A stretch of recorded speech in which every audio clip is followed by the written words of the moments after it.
Regarde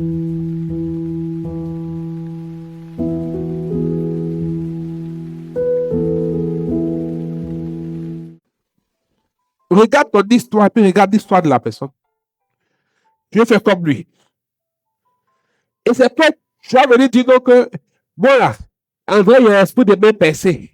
Moi là, on dirait, dans ma famille là, si on a donné les choses là, ça fait que je suis limité. Tu n'es pas limité. C'est ici là qui est limité.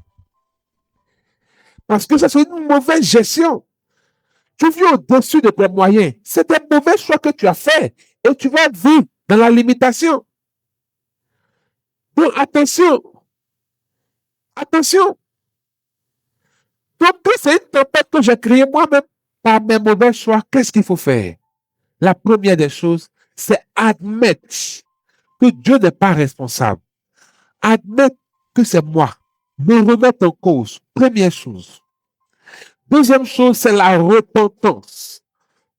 La repentance. La repentance est le processus que Dieu a mis pour que nous revenons à lui et nous marchons sur ses pas. C'est la repentance. Demander pardon à Dieu.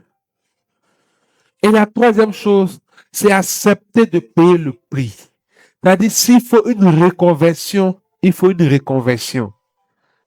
S'il faut remettre l'ordre dans certaines choses, il faut remettre l'ordre. Parce que peut-être, tu veux vivre comme les lifers. Parce que tu les regardes.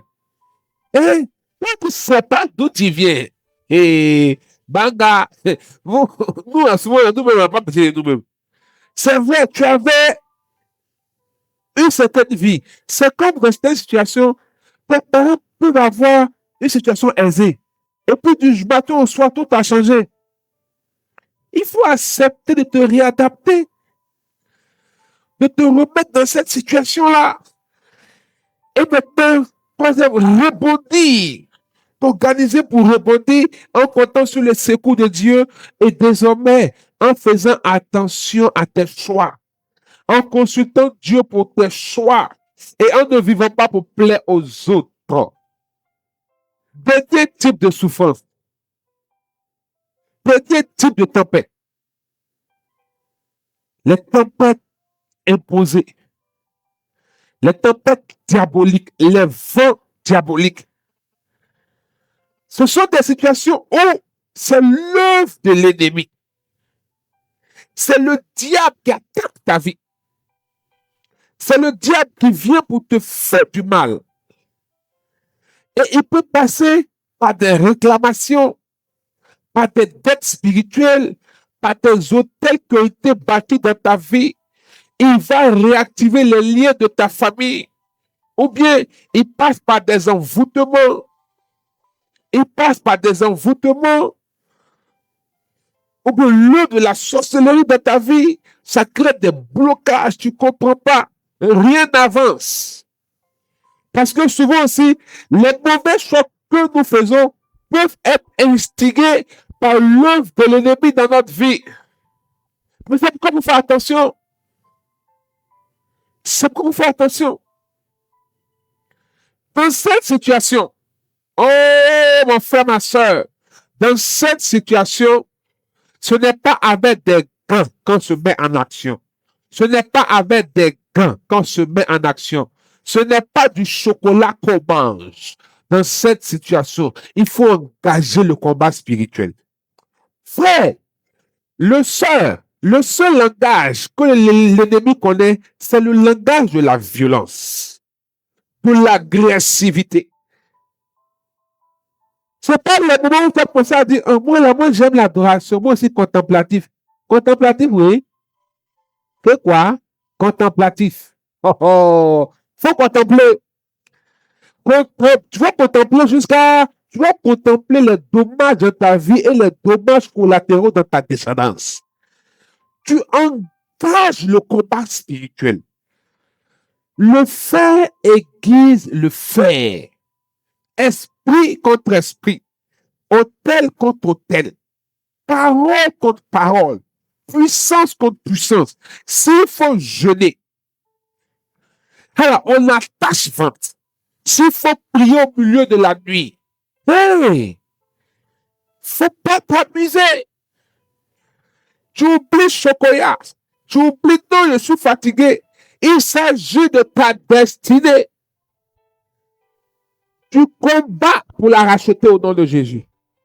Et tu combats sur les règles de l'art. Tu combats dans l'esprit. Parce que si pendant que tu es en train de combattre, toi-même, ta vie de combat, il y a un problème. Parce que vous savez, souvent on engage le combat spirituel, mais nous-mêmes, par la vie qu'on mène, on donne le couteau qu'il faut au diable pour nous tuer à cause du péché.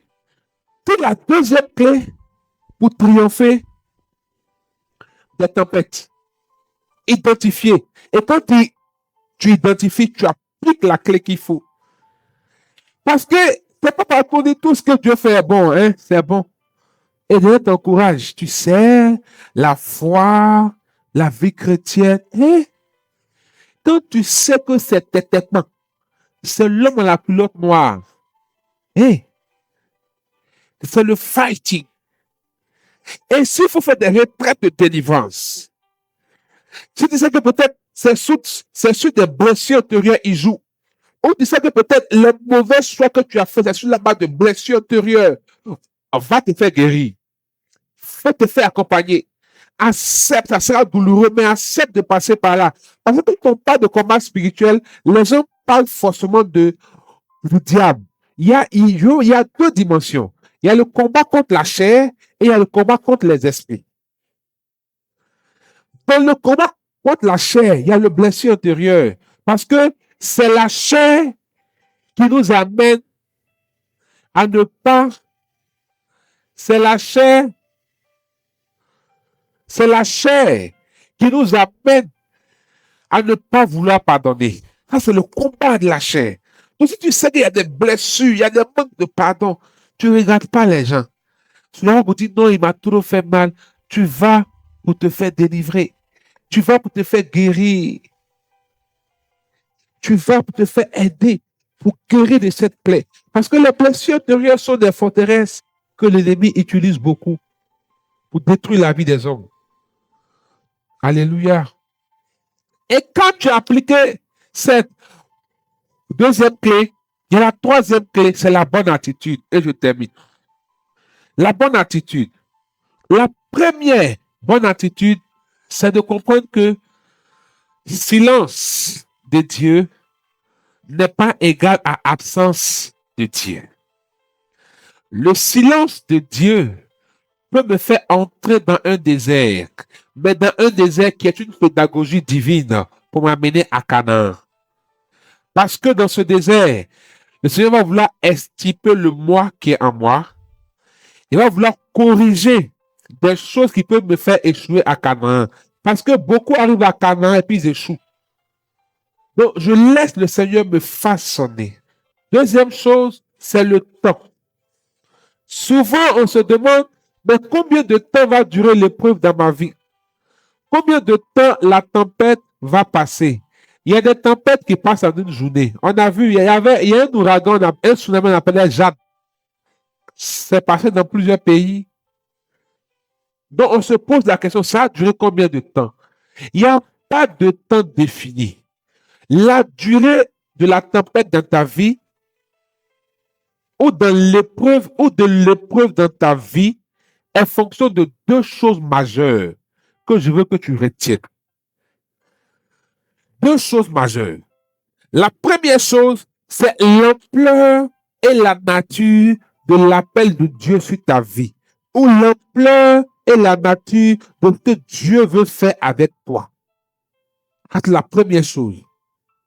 La deuxième chose, la manière dont tu réagis face aux actions de Dieu quand il te prépare. La manière dont tu réagis face aux actions de Dieu quand il te prépare. C'est-à-dire le temps que tu mets pour comprendre les enseignements, le temps que tu mets pour laisser Dieu te corriger. Israël n'a pas fait 40 ans au désert. Israël a fait plus que 40 ans à cause de leur têtuya.